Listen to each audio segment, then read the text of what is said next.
versículo 45 al 48. Estaremos dando lectura ahí. Oramos, hermanos. Padre, te damos gracias en el nombre de Jesús, Señor, por esta hermosa noche que nos permites estar en este lugar.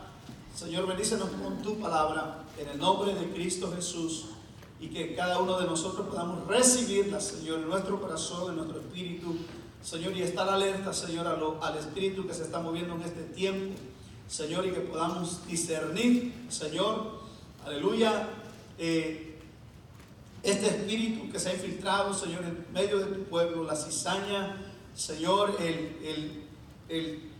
la falsedad, Señor, en medio de los falsos maestros, de los falsos ministros, Señor, que podamos ser cada uno de nosotros atalayas, Señor, que estemos pendientes, que estemos alerta, que estemos sobrios, velando, bendito Dios, para que no seamos contaminados, Señor, con las cosas del mundo. En el nombre de Jesús te lo pedimos, amén y amén.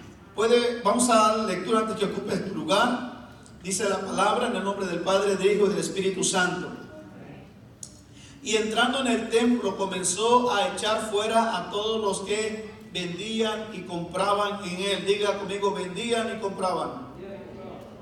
Diciéndoles, escrito está, mi casa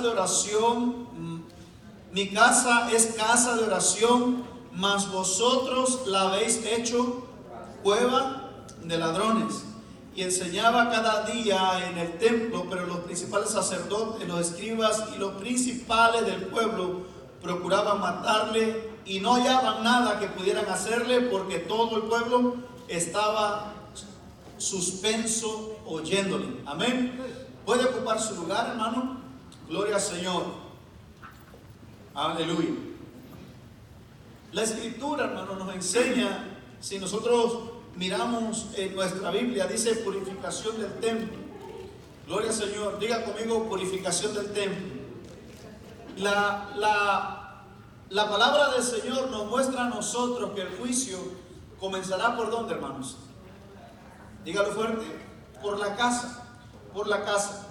Entonces, esta escritura, miramos en su historia y en su contexto, amén, lo que estaba sucediendo en el templo de Jerusalén. El templo, mi amado hermano, que se edificó para adorar y glorificar el nombre de Dios, la casa de oración, la casa que Dios proveyó, amén, la casa que se levantó para que Dios se manifestara, amén, en ese lugar, para que el pueblo orara a Dios y recibiera bendiciones del Señor. Gloria a Jesús. Pero el tiempo, hermanos, transcurrió. La historia nos dice a nosotros que el sacerdocio que operaba desde el Antiguo Testamento, cuando Moisés instituye el sacerdocio, miramos que siempre el sacerdocio se corrompía. Diga conmigo, se corrompía.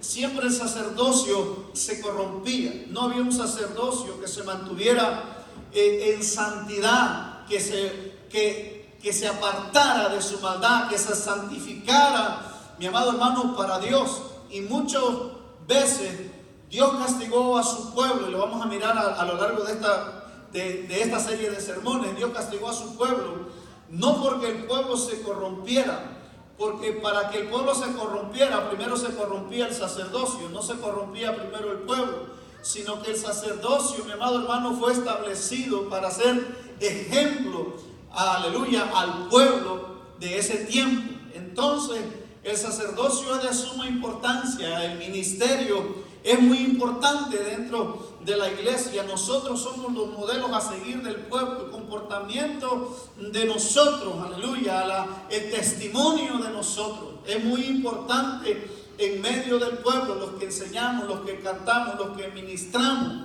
¿Cuántos alaban al Señor? Es muy necesario, es muy importante, es menester, aleluya, que tengamos un testimonio, mi amado hermano, de que amamos y le servimos a Dios y que nos apartamos, aleluya, del mundo para agradarle al Señor. Y miramos, mi amado hermano, aleluya, una comparación en este tiempo, del tiempo del sacerdocio, del tiempo bíblico a nuestro tiempo. Podemos hacer, mi amado hermano, una investigación y una comparación, y no estamos lejos de parecernos a ellos. Bendito sea el Señor. En estos tiempos los ministerios se han corrompido. Los ministerios no estamos viviendo a la altura, aleluya, que Dios nos demanda, que Dios nos exige. El punto clave, mi amado hermano, de toda esta serie es entender que siempre Dios desechó, diga conmigo, Dios desechó al sacerdocio y al liderazgo, porque no cumplieron sus estatutos, ni lo guardaron, sino que se corrompieron.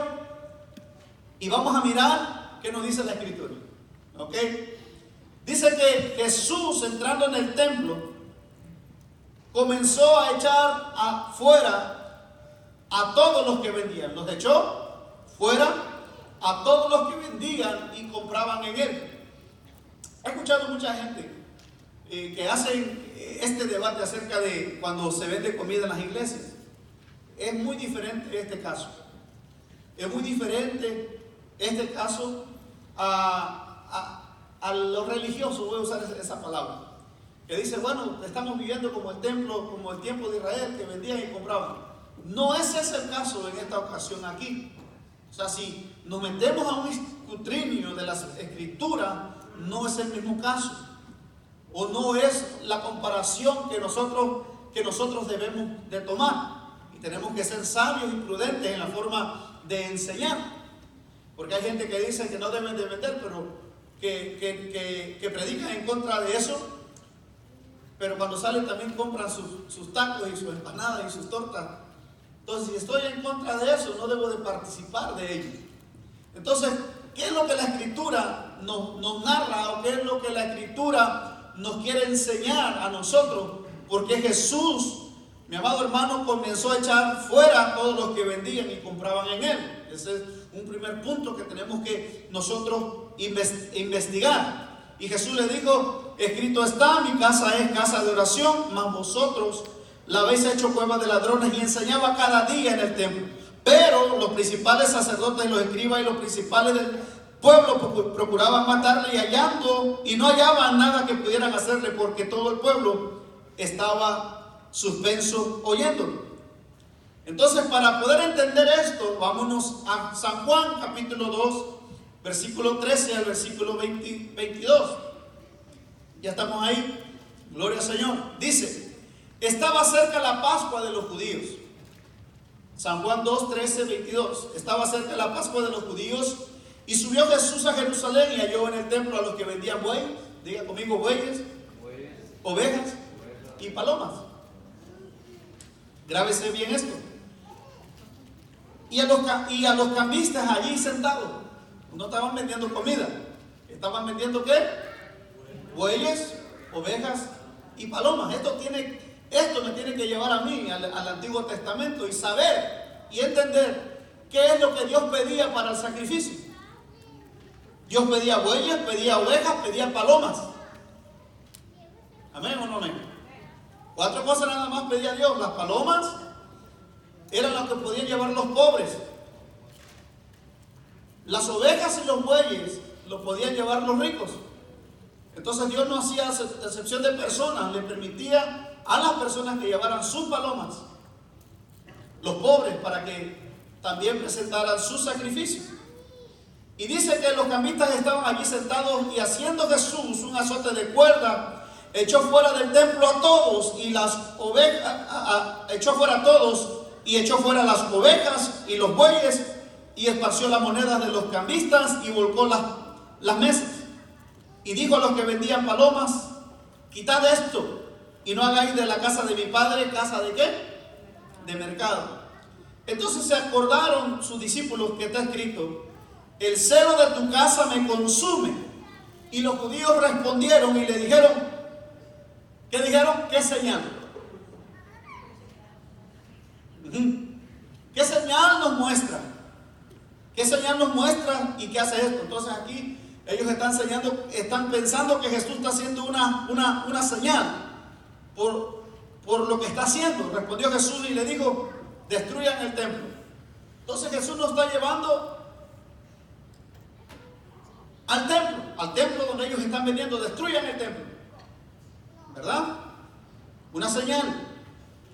Y en 3 días lo levantaré. Dijeron luego los judíos, en 46 años fue edificado este templo y tú en 3 días lo levantarás. Mas él hablaba de ¿qué? Del templo de su cuerpo. Por tanto, cuando resucitó de entre los muertos, sus discípulos se acordaron que había dicho esto y creyeron la escritura y la palabra que Jesús había dicho. Jesús cita el Salmo 69:9, porque me consumió el celo de tu casa. Entonces, mirando este versículo nos lleva a las leyes sobre los sacrificios, leyes que se habían establecido de lo que las personas tenían que llevar. La ley no admitía más que estas 5 especies de animales como aptas para el sacrificio: el ganado vacuno, la oveja, la cabra, la paloma y la tortola. Solamente eso. Se sacrificaban solamente, diga conmigo, animales domésticos. Así que nosotros, voy a defender a este ataque, porque yo pienso que aquí nos ha faltado sabiduría cuando atacamos a las personas que a veces, las iglesias que están creciendo y están vendiendo comida, les atacamos. Aquí se está tratando, mi amado hermano, que estaban vendiendo aquello que llevaban al sacrificio. Estaban vendiendo aquello que iban a sacrificar. Aquí no sacrificamos tacos, ni sacrificamos tortas, no sacrificamos eso. O sea, las personas que atacan esto de esta manera están fuera de un contexto. Es más religiosidad que aclarar y quitar el velo que muchos de nosotros llevamos. Dígame si no religiosos esta noche. Entonces lo que los fariseos, lo que los escribas están proveyendo es quitarle el peso del trabajo, porque son animales ¿qué? Domésticos. Diga fuerte conmigo, domésticos. Son animales que criaban ellos en sus casas. Era el ganado que ellos criaban, eran los que eran dueños de ganado, los que eran dueños de vacas, los que eran dueños de ovejas, los que eran dueños de cabras, los que eran dueños de palomas, los que eran dueños de tórtolas. Ellos tomaban de lo que ellos tenían. Y eso, diga conmigo, y eso es una sombra de lo profético. Los sacrificios es una sombra de Cristo. Bendito sea el Señor. Permíteme retacar un poco más fuerte esto. Los tacos y las tortas que los hermanos venden no es sombra de Cristo. Es por eso que Jesús trae un ataque, porque están violando, diga conmigo, violando un principio. Cuando vamos a meternos a investigar algo, hay que investigarlo bien. No vamos a hablar por hablar. No vamos a predicar por predicar. Están violando una predicación o una señal que no tiene un cumplimiento. Por eso Cristo, lo miramos en Lucas, que dice: destruyan el templo y en 3 días. Porque Jesús está, mi amado hermano, está diciendo que Él es lo verdadero, el verdadero templo. Bendito sea el Señor. Entonces lo que representaba a Cristo como su sacrificio expiatorio para el pueblo, para el mundo, es lo que representaban todos esos 5 animales que se habían escogido en la ley para el sacrificio, que representaba el sacrificio vicario de Cristo. Entonces, como esta gente están violando lo que se les ha demandado, lo que tienen que hacer, de tener los animales, domesticarlos, animales que eran apreciados por sus dueños, costosos, sumisos. De otro modo, si hubiera sido otra cosa, no podrían ser figura profética de aquel que como oveja delante de sus trasquiladores enmudeció y no abrió su boca. Cristo Jesús, Isaías 57:7. El animal tenía que ser sin mancha, simbolizando al Redentor, sin ningún defecto. Gracias. Sin ningún defecto. Entonces, la manera que se ofrecían los sacrificios, había una manera que ellos lo hacían. Los pasos en el acto del sacrificio eran El oferente llevaba personalmente el animal a la puerta del cerco del tabernáculo donde estaba el altar del holocausto. Luego el oferente ponía la mano sobre el animal para indicar que era sustituto. El oferente lo degollaba como señal de la justa paga de sus pecados. Así fue el caso de Jesús. La muerte fue la consecuencia lógica de haber cargado con el pecado de todos nosotros. Isaías 53, versículo 6. Todas estas situaciones que la Escritura nos narra nos llevan a Cristo. Entonces vamos a mirar qué es lo que sucede en la historia, en el trasfondo histórico. Jeremías capítulo 7, vamos a leer la Biblia esta noche. Jeremías capítulo 7, versículo 8, versículo 15. Gloria a Jesús. Mientras lo buscas, yo tomo agua. Gloria al Señor. Hubiera estado más rico un chocolate, un champurrado, un cafecito, pero con agua tenemos. Amén. Gloria al Señor. Jeremías capítulo 7, versículo 8, versículo 15. Dice: he aquí vosotros confiáis en palabras de mentira que no aprovechan, hurtando, matando, adulterando, jurando en falso e incensando a Baal y andando tras dioses extraños que no conocisteis. Vendréis y os pondré delante de mí en esta casa, diga conmigo, en esta casa, sobre la cual es invocado mi nombre, y diréis: librados somos para seguir haciendo todas estas abominaciones. ¿Quién está hablando? El sacerdocio, el liderazgo. En cuevas de ladrones delante de vuestros ojos está, de vuestros ojos, esta casa sobre la cual es invocado mi nombre. Es cueva de ladrones, dijo el Señor. Esta casa sobre la cual es invocado mi nombre. Dice: he aquí que también yo lo veo, dice Jehová. Andad ahora a mi lugar en Silo, donde hice morar mi nombre al principio, y ved lo que le hice por la maldad de mi pueblo Israel. Ahora pues, por cuanto vosotros habéis hecho todas estas obras, dice Jehová, aunque os hablé desde temprano y sin cesar, no oíste, y os llamé y no respondiste, haré también a esta casa sobre la cual he invocado mi nombre, en la cual vosotros confiáis, y a este lugar que di a vosotros y a vuestros padres, como hice a Silo. Os echaré de mi presencia como eché a todos vuestros hermanos, a toda la generación de Efraín. ¿Qué está sucediendo aquí? Que Dios, mi amado hermano, está sacando el sacerdocio que no está funcionando, el sacerdocio que no funciona, el liderazgo que no funciona, el liderazgo que se ha corrompido, el liderazgo que está ministrando un fuego extraño, el liderazgo que está ministrando aquello que no tiene nada que ver con la Escritura, con la palabra. Gloria al Señor. Y aquí, mi amado hermano, cuando nosotros leemos, dice Dios: vayan ahora a mi lugar en Silo. Ahí en ese lugar estaba lo más preciado que el pueblo de Israel podía tener, que era el arca del pacto, el arca del testimonio. Vayan a Silo, donde hice morar mi nombre al principio, y ve lo que hice por la maldad de mi pueblo Israel. Así que Dios dice: como hice a Silo, os echaré de mi presencia, como eché a todos vuestros hermanos, a toda esta generación de Efraín. Entonces miramos que en esta casa, o en esta tienda, en el tabernáculo, y ahora el templo, tanto en el tabernáculo Dios los expulsa al sacerdocio, ahora viene Jesús y los expulsa del templo. A los que vendían, a los que hacían negocio con el pueblo. Permíteme explicarte, permíteme enseñar lo que la Escritura, mi amado hermano, está defendiendo. No es recalcando el punto de pelear cosas como niños, que el que vende o el que no vende, el que vende CD o el que no vende CD, el que compra, vende libros o no vende libros.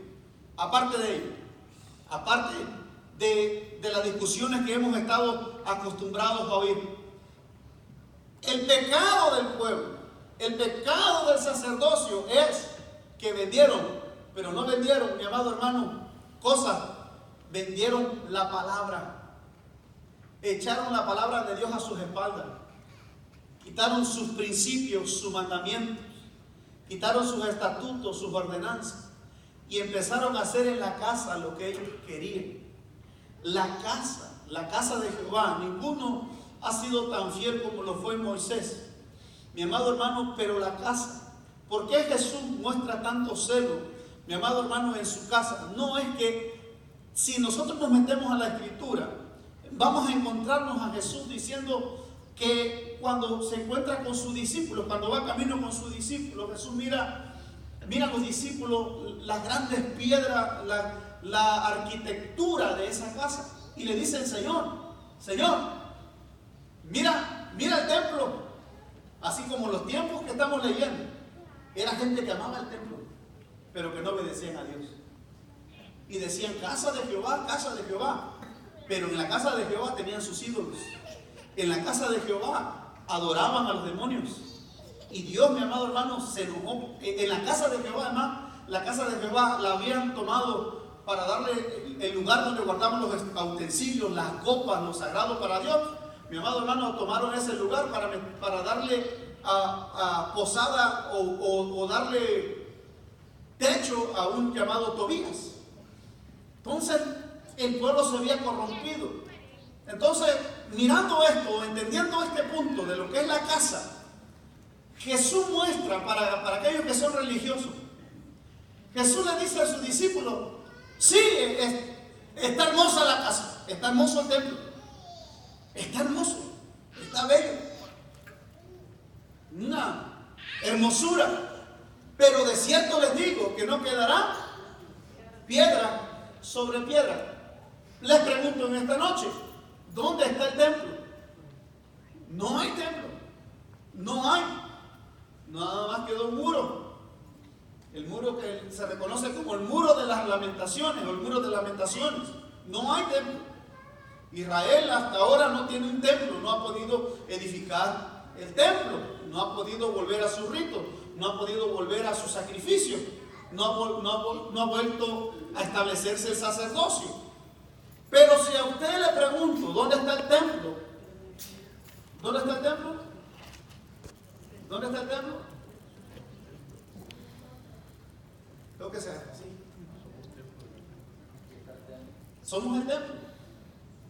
El apóstol Pedro dice que somos la casa espiritual o el templo espiritual, hecha o edificada por piedras vivas. ¿Cuántos vivos hay en esta? Aunque estamos así como por el frío, pero estamos vivos.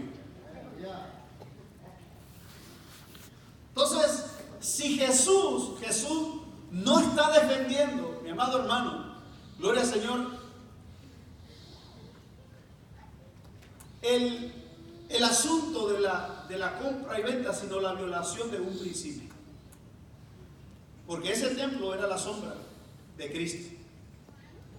Y el pueblo estaba violando ese principio. Los principios de Dios son inviolables, no pueden ser pasados por alto. Y el pueblo no le importó. El pueblo comenzó a hacer mercadería. Entonces Jesús viene, vuelca las mesas, saca a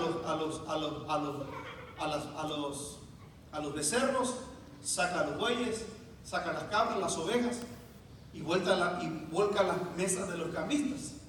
Entonces aquí Jesús toma este tiempo para decir y dar una señal de que Él es el templo, que será derrumbado, pero al tercer día resucitará. ¿Cuántos estamos hasta aquí? ¿Cuántos estamos entendiendo hasta aquí? Gloria al Señor. Creo que ni usted se entiende, pero sí me estoy entendiendo clarito. Gloria al Señor. Entonces, Jesús vuelca las mesas, suelta a los animales y deja establecido una palabra, una señal. Y en el momento que Jesús hace eso, los discípulos se quedaron mirando al Señor y el Espíritu Santo les recordó que estaba escrito: el celo de tu casa me consume. Jesús dijo: mi casa será llamada casa de oración, pero vosotros la habéis hecho cueva de ladrones. Diga conmigo, mercadería. Esto es lo que debemos defender. La mercadería que se está haciendo con el pueblo de Dios últimamente. Cosas que no se practicaron, mi amado hermano, en la antigüedad, pero que se están practicando hoy y que está dejando unas ganancias muy fuertes a ministros que han descuidado la palabra de Dios y que se ha despertado en ellos un espíritu de avaricia. ¿Escuchamos bien? Mercadería.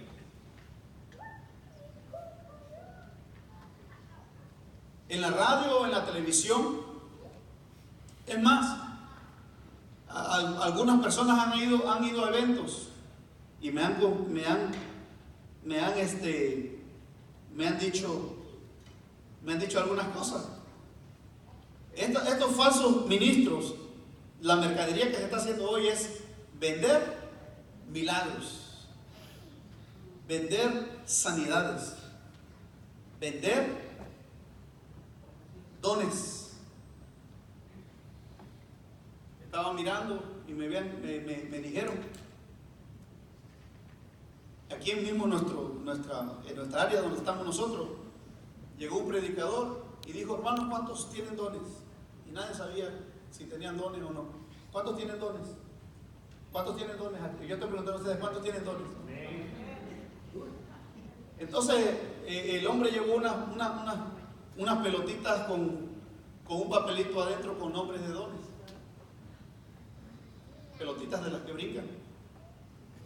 Y parado en el altar dijo: hermanos, si usted no tiene don, vamos a orar por todas estas pelotitas y las vamos a aventar.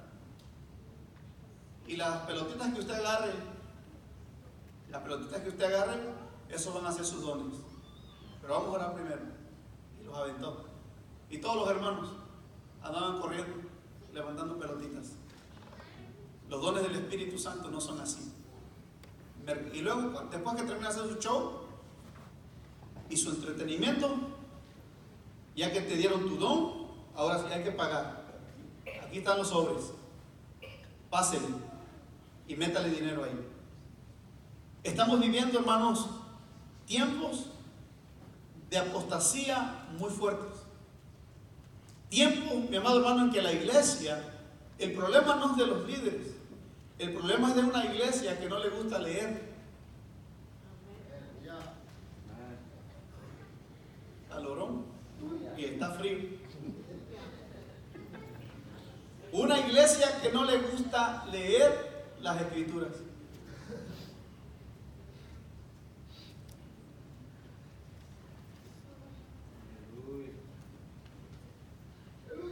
La Biblia la agarramos cuando venimos al culto.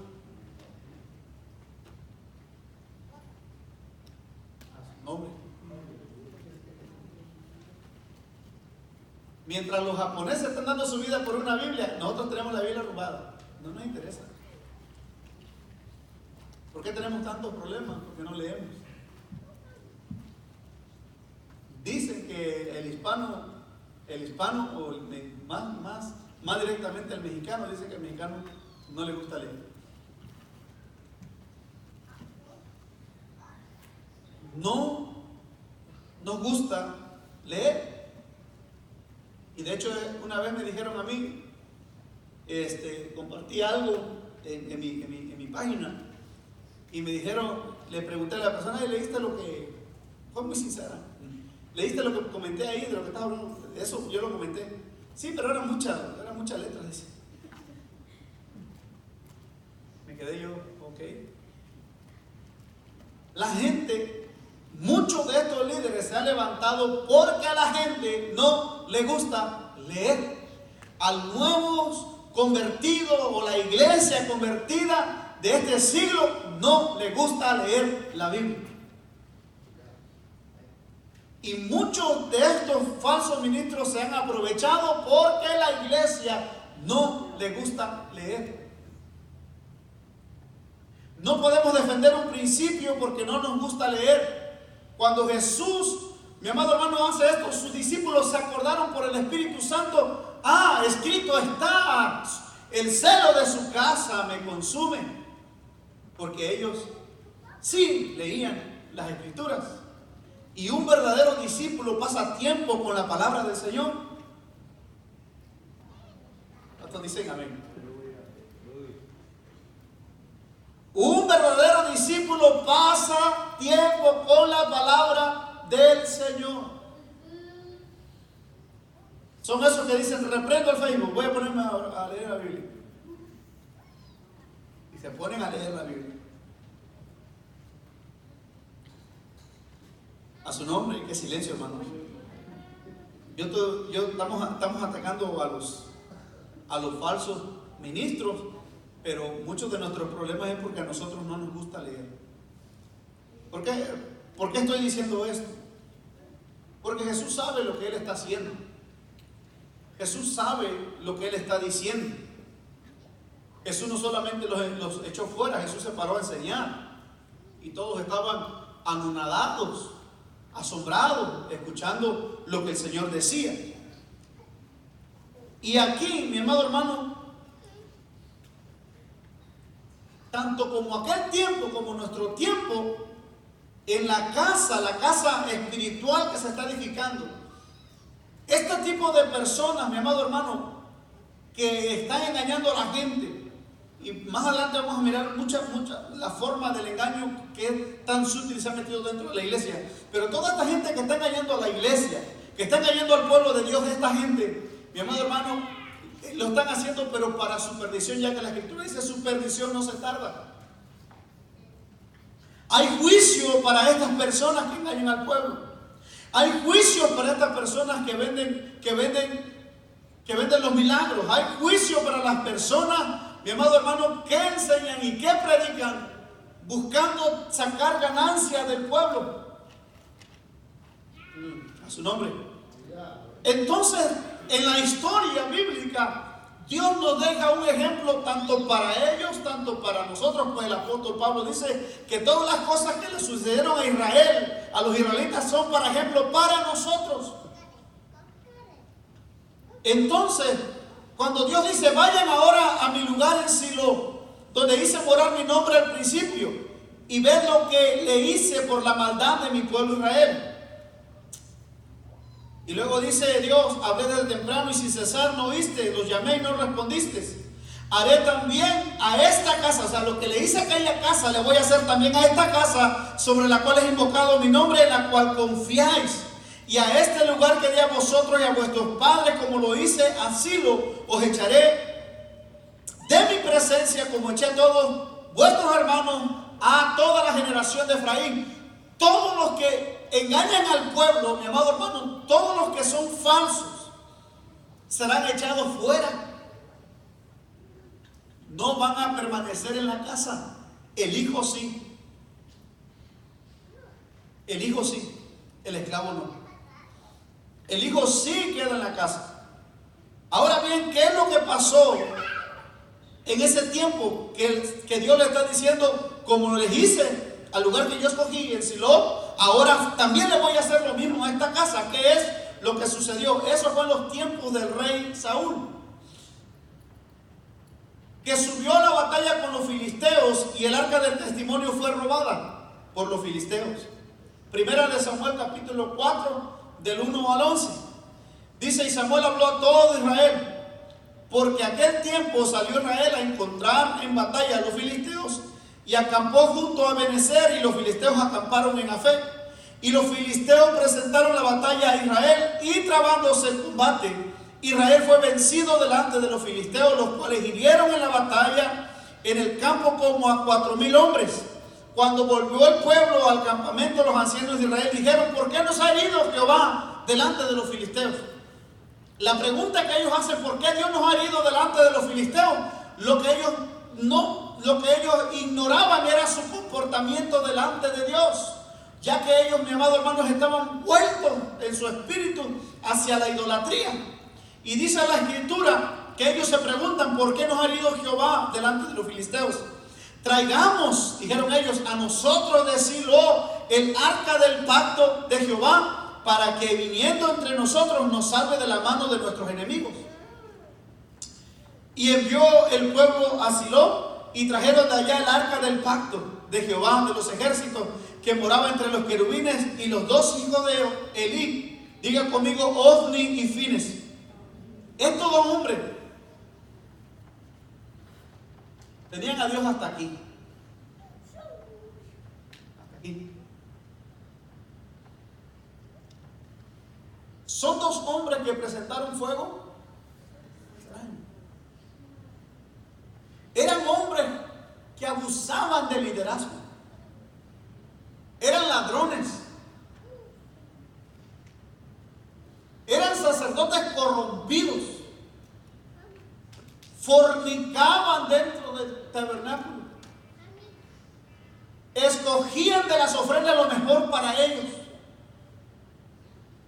Metían el tenedor y decían, la parte que saque es la que me corresponde, y sacaban ellos lo mejor para ellos. Eran unos abusadores. Trasquilaban al pueblo, le robaban al pueblo, transgredían con su carácter a Dios, con sus actitudes. Decían aborrecer a Dios. Y Dios le dijo a su papá, no los has molestado a ellos. Y han hecho que mi pueblo peque. ¿Cuánto alaban al Señor? Ellos hicieron que el pueblo pecara. Y dice que ellos, descaradamente, porque es un descaro, mi amado hermano, pararnos y ministrar cuando sabemos que nuestra vida, cuando sabemos que nuestro testimonio, cuando sabemos, mi amado hermano, que en lo secreto estamos haciendo cosas que no le agradan a Dios. Y queremos tener una apariencia. Tarde que temprano Dios nos llamará a su presencia. Y estos dos tremendos no temían a Dios. Y dice que estaban allí con el arca del pacto de Dios. Aconteció que cuando el arca del pacto de Jehová llegó al campamento, todo Israel gritó con tan grande júbilo que la tierra tembló. Cuando los filisteos oyeron la voz de júbilo, dijeron, ¿qué voz de gran júbilo es esta en el campamento de los hebreos? Y supieron que el arca de Jehová había sido traída al campamento. Y dice que los filisteos tuvieron gran temor, tuvieron miedo, porque decían, ha venido al campamento, ha venido Dios al campamento de los hebreos. Y dijeron, ¡ay de nosotros! Pero antes de ahora no fue así. ¡Ay de nosotros!, dijeron. ¿Quién nos librará de la mano de estos dioses poderosos? Estos son los dioses que hirieron a Egipto con toda la plaga en el desierto. Esfuércense, oh filisteos, y sean hombres para que no sirváis a los hebreos como ellos nos han servido a nosotros. Sean hombres y pelead, dijeron los filisteos. Sean hombres y pelead. Y dice que pelearon los filisteos e Israel fue vencido. Diga conmigo, guerra espiritual. Hay muchos que critican la guerra espiritual. Yo creo en la guerra espiritual. La gente dice, los cristianos que pelean en guerra espiritual, yo no sé si tendrán pacto con el diablo, mi amado hermano, pero nosotros tenemos una guerra encarnizada todos los días contra principados, contra potestados, contra huestes de maldad. Estamos luchando todos los días. Aquel que no guerrea, mi amado hermano, es pan caliente para el diablo.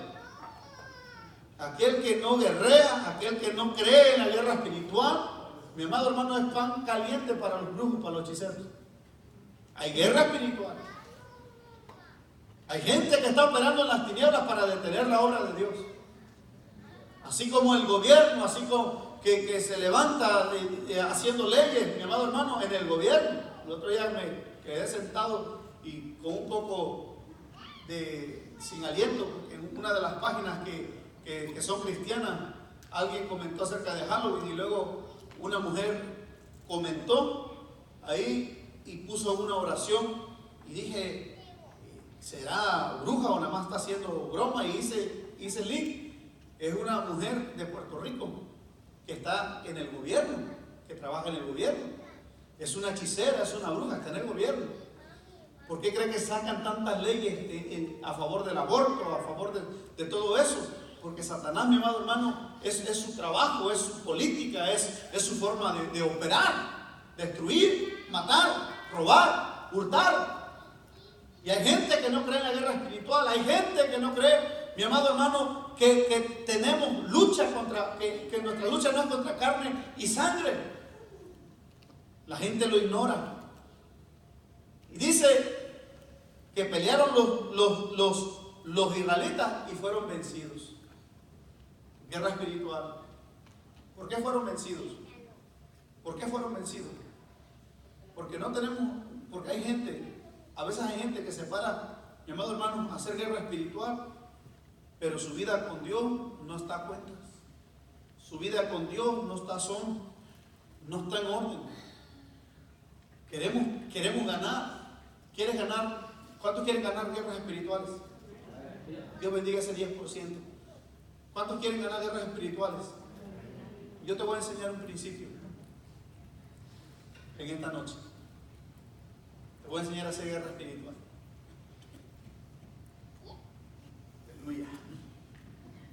Guerra espiritual. ¿Cuántos quieren tener victoria en su guerra espiritual? Empieza como hombre a amar a tu esposa.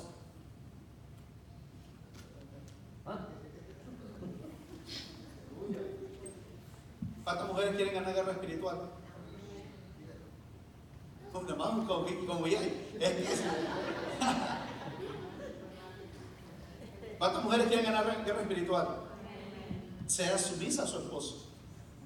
Me decía una hermana, hermano, no puede venir no he venido a estos 2 cultos porque mi esposo me dijo que me quedara con él. Y le dije, hermana, está bien, no se preocupe. Obedezca a su esposo, es su líder. No es cristiano, pero es su autoridad. Y hay pastores que dicen, hermano, aunque su marido no quiera, usted venga así. Entonces, ¿creemos en la Biblia o no creemos en la Biblia? Queremos ganar guerras espirituales, aprendamos a estar sujetos a nuestros líderes. Mujer a su esposo, el esposo a Dios, los hijos a los padres. Ama a tu prójimo. ¿Sabe que la guerra espiritual se gana cuando hay obediencia a la palabra? ¿Hello? No, te lo voy a volver a repetir. La guerra espiritual se gana cuando hay obediencia a la palabra. Si no obedecemos, si eres rebelde con tu esposo, maltratas a tu esposo y luego vienes a hacer guerra espiritual, mamita, yo no sé qué guerra espiritual tú quieres ganar. ¿Aló? Esposo que maltratas a tu esposa y luego vienes, predicas, quieres imponer manos. ¿A quién quieres asombrar? Que vienes, levantas tu mano y en la casa casi levantas casi la mano a tu mujer. ¿Qué guerra espiritual queremos ganar? Entonces la guerra espiritual se gana por medio de la obediencia.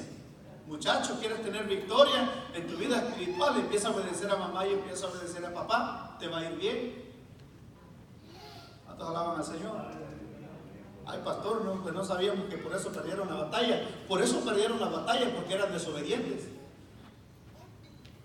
¿Aló? Hermano, usted dijo que íbamos a atacar a los falsos. Bueno, estamos en la apertura de esta serie de sermones. Entonces, para que nosotros podamos ganar nuestras victorias y queremos ser triunfantes, tenemos que comenzar con los principios básicos de la Escritura. ¿Cuántos alaban a Dios? Y esto no es para que digan, amén, hermano, gloria a Dios. Vamos a empezar a atender a mi gordo, a mi pelón, a mi flaco. Voy a empezar a amar a mi gordita, a mi chaparrita. Voy a atender mejor a mis hijos. Guerra espiritual. ¿Aló? ¿Pero qué queremos ganar guerra espiritual? Si a veces venimos a roncar a la iglesia y queremos guerra espiritual. Mi amado hermano, la guerra espiritual se gana cuando hay obediencia. Es más, si estamos en pecado, hasta nuestra oración Dios la toma como pecado. Lo dice la Escritura, no lo digo yo. No me mire feo. Estoy feo, pero no me mire feo. Aleluya. Y dice, pelearon pueblos filisteos e Israel fue vencido. Ya voy a terminar. Y huyeron cada cual a sus tiendas, y fue hecha muy grande mortandad, pues cayeron de Israel 30,000 hombres de a pie. Y el arca de Dios, diga conmigo, y el arca de Dios fue tomada, y muertos los dos hijos de Eli, Ofni y Finis. Diga conmigo, el arca de Dios fue robada. Aleluya. En el arca del pacto había 3 elementos. 1, la vara de Aarón que reverdeció.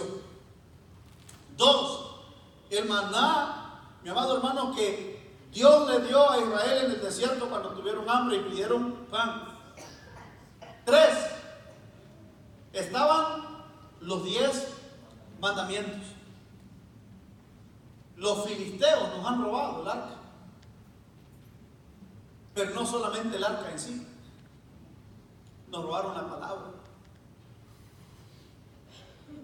Y cuando no tenemos la palabra, mi amado hermano, el pueblo se desorienta, el pueblo peca. Porque si algo nos hace temer a Dios es la palabra. Si algo nos hace saber para dónde vamos es la palabra. Si hay una herramienta que va a usar el Espíritu Santo para redarguirnos, para corregirnos, para animarnos, es la palabra. ¿Qué herramienta puede usar el Espíritu Santo si tu bodega espiritual está vacía?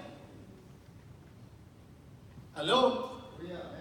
Entonces este pueblo, mi amado hermano, perdieron el arca, y en el arca la palabra de Dios, se quedaron sin la palabra. Mi amado hermano, la palabra, el alma del Espíritu, no podemos perderla nosotros. Tenemos que volver a la palabra. Líderes, Templo Príncipe de Paz, no vengamos por eso, mi amado hermano, todos estos líderes que se han levantado, todos estos músicos que hoy en día, mi amado hermano, luces y humo, brincos y saltos, bailes en los altares, danzas en los altares. Y la gente, mi amado hermano, mira toda esa belleza, esas pantallas, esas luces, ese humo, y dice, ay, yo quiero ser de esa iglesia. Y hay gente que está buscando iglesias, mi amado hermano, que tengan luces, que tengan humo, que tengan pantallas, que tengan buenos músicos, mi amado hermano, pero esas iglesias carecen de la palabra.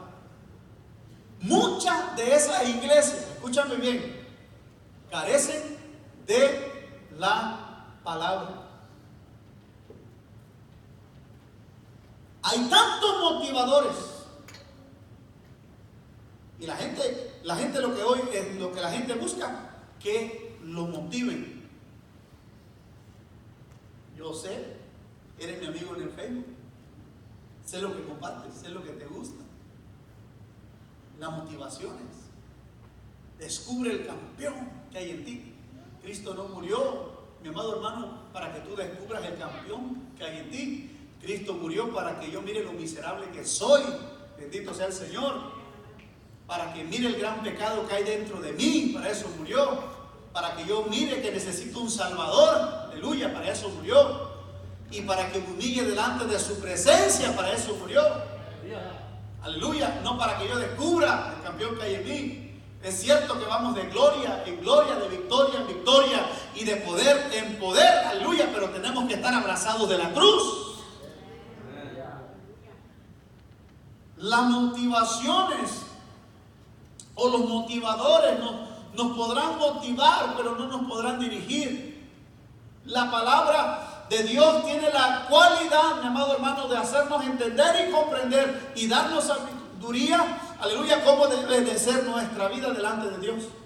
Estos varones, Ofni y Finis, mi amado hermano, que le dieron la espalda de Dios y hacían maldad dentro del templo, mi amado hermano, Dios los castigó. Dios los entregó a sus enemigos. Porque lo que Dios iba a hacer, mi amado hermano, es poner otro liderazgo. Bendito sea el Señor.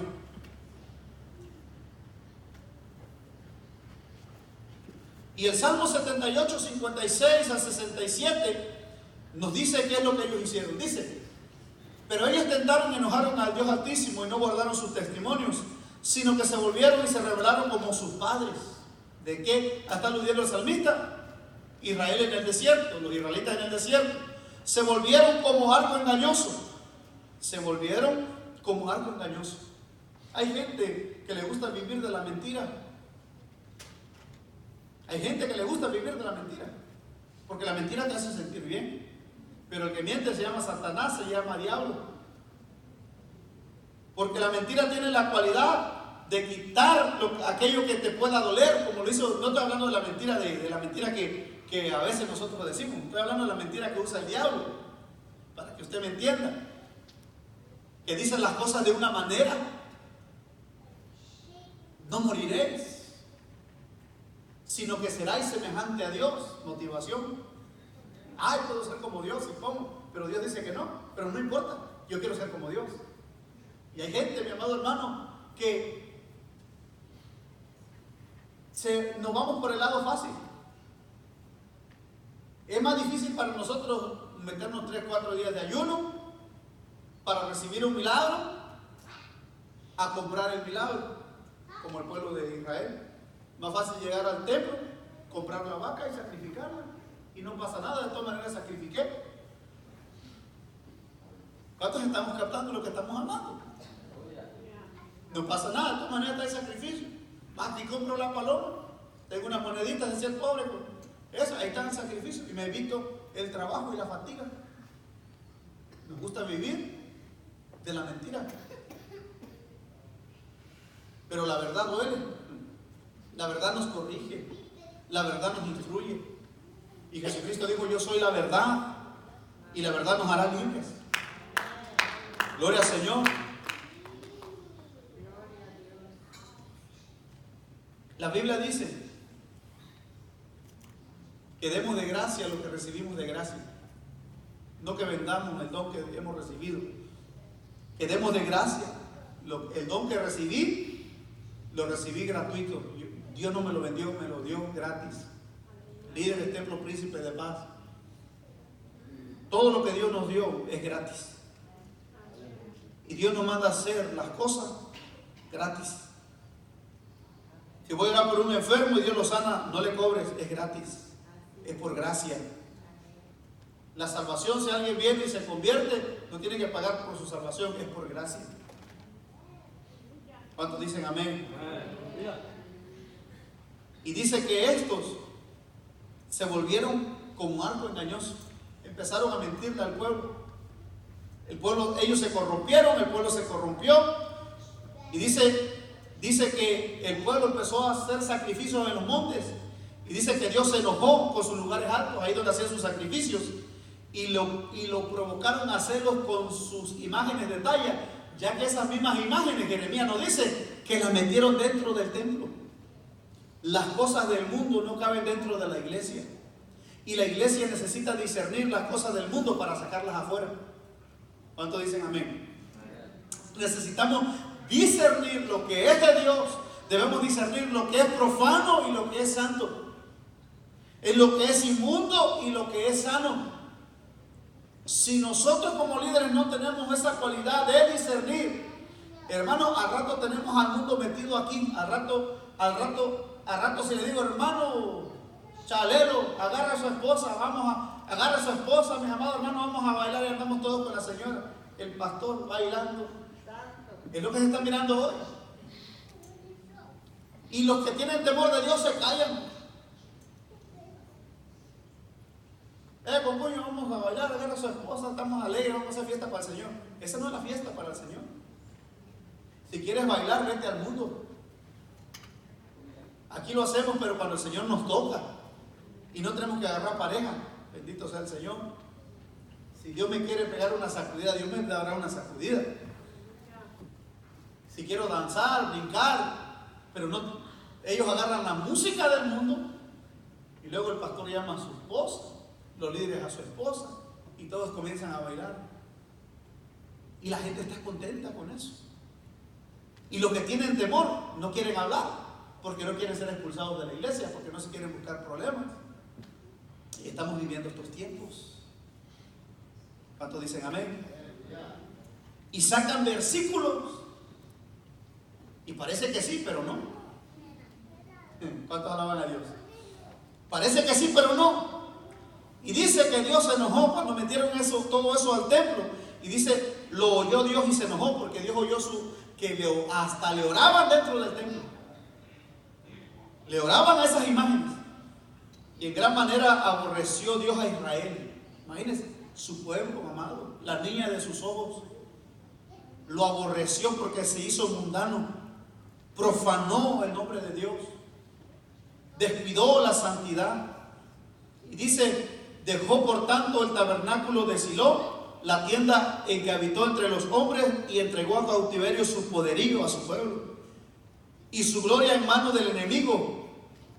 Imagínense, su gloria, su palabra, iban los 10 mandamientos. Por eso el enemigo en el huerto del Edén tergiversó la palabra, se la entregó a Adán y a Eva. Ellos lo creyeron, pecaron y fueron desechados por Dios. Ahora, esta gente, mi amado hermano, esta gente mala, esta gente perversa, toma la palabra, la sacan a su manera. Hay un hombre famoso que apenas se convirtió y ya va a empezar a predicar en Houston. ¿Qué es lo que nos está pasando a nosotros? ¿Qué es lo que va a enseñar? ¿Qué es lo que va a decir? ¿Qué teología es la que tiene? Entonces la gente, estamos viviendo más de ideas, pensamientos de hombres, mi amado hermano, que nos llevan a la herejía, que nos llevan a pecar contra Dios. Y dice, entregó también su pueblo a la espada y se irritó con su heredad. El fuego devoró a sus jóvenes y sus vírgenes no fueron loadas en cantos nupciales. Sus sacerdotes cayeron a espada y sus viudas no hicieron lamentación. Entonces despertó el Señor como quien duerme, como un valiente que grita excitado del vino, e hirió a sus enemigos por detrás. Sus enemigos, su pueblo. El Espíritu Santo con Israel peleó contra ellos en el desierto y los dejó postrados. Ahora Dios, mi amado hermano, hiere a su pueblo porque le abandonó. Y dice, les dio perpetua afrenta, desechó la tienda de José y no escogió la tribu de Efraín. Dios solamente salvó a Judá porque había un propósito con esa tribu. Mi amado hermano, en estos tiempos Dios es el mismo. Dios no ha cambiado. El mismo de ayer, el mismo de hoy y por los siglos de los siglos. Él no cambia, es Dios. Mira, así como Dios hizo con este pueblo y con este sacerdocio, con estos líderes, con este pueblo, que nada más tocamos hoy, hicimos un preámbulo para entrar, ¿no?, a lo que vamos a hablar acerca de lo que el apóstol Pablo le habla a Timoteo, Pedro a los expatriados. Mi amado hermano, pero todo esto, si Dios desechó a estos que hicieron que el pueblo pecara, si Dios los entregó a sus enemigos, si Dios, mi amado hermano, les quitó hasta la palabra y los dejó andar en pos de su corazón. Alguien me preguntó, hermano, pero esa gente escucha todas esas predicaciones de esos pastores, que son predicaciones que hasta el más simple las puede entender, que los están manipulando. ¿Por qué la gente grita? ¿Por qué la gente aplaude? Porque Dios les dio, le dije, porque Dios les dio la palabra que ellos quieren oír. Les dio comezón de escuchar espíritus engañosos. Y ellos se sienten bien siendo engañados, porque es lo que ellos quieren oír. Es por eso que donde se está predicando una palabra sana, la gente no quiere estar ahí. La gente no quiere escuchar lo sano. La gente quiere ser motivada. La gente quiere ser sanada. La gente ya no le gusta el proceso. La gente ya no quiere ser procesada. La gente está acostumbrado al evangelio marucha.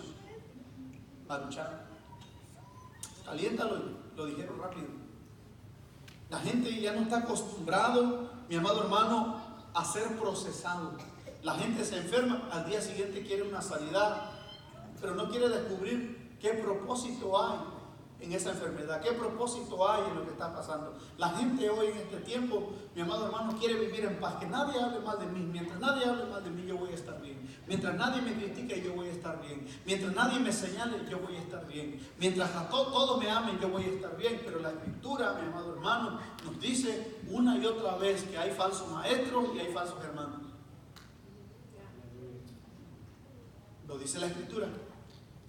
Y luego para hacernos nosotros, la Escritura, para hacernos a nosotros sentir bien, nos dice que así como vituperaron a Jesús, así como hicieron con Jesús, así es necesario que nosotros participemos de sus sufrimientos. Y la gente hoy no quiere sufrir. Levante la mano que quiere sufrir. Nadie quiere sufrir. Nadie quiere padecer. Mas sin embargo yo conozco a 12 hombres. Digo 12 porque ahí está Matías. 12 hombres que dieron su vida por causa del Evangelio. Hombres que no vendieron la palabra. Juan el Bautista, hombre íntegro, apuntó y dijo: no te es lícito tener la mujer de tu hermano. Su cabeza terminó estando en la cárcel y su cabeza en un día de fiesta en un plato. La palabra de Dios, es cierto, es dura, es una espada. ¿Cuántos dicen amén? Acuérdate bien, es una espada, no es algodón para que te sobre.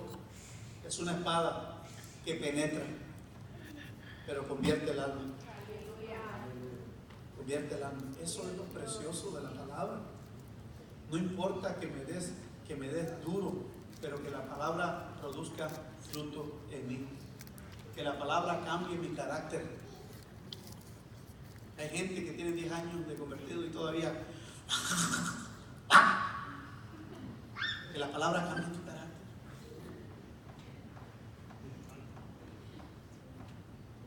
Que la palabra, mira, si no sabes tratar a tu esposa, no sabes tratar a tu esposo, ¿cómo vas a poder tratar bien? Si no tratas bien, mira, la gente que me cae gorda, lo digo o no lo digo, es la gente que en su casa maltrata a su esposo, maltrata a su esposa y llegan a la iglesia y a la hermana de besos. Hermano, que Dios lo bendiga. Eso se llama, en mi país, le llamamos hipocresía. No podemos vivir de apariencia. La palabra nos tiene que cambiar. ¿Cuántos dicen amén? Ya me voy a callar. Eso fue un bonus extra, regalo. Pero la palabra, hermanos, la palabra cuando se predica con eficacia y se predica con fidelidad, tarde o temprano producirá cambios en nosotros. Amén. Te voy a invitar a que te pongas de pie, ya nos vamos a ir. El sábado tenemos vigilia. Gloria al Señor. No te voy a hacer un llamado al altar.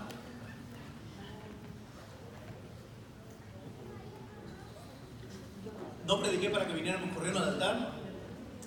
Te prediqué para que nos vayamos a nuestra casa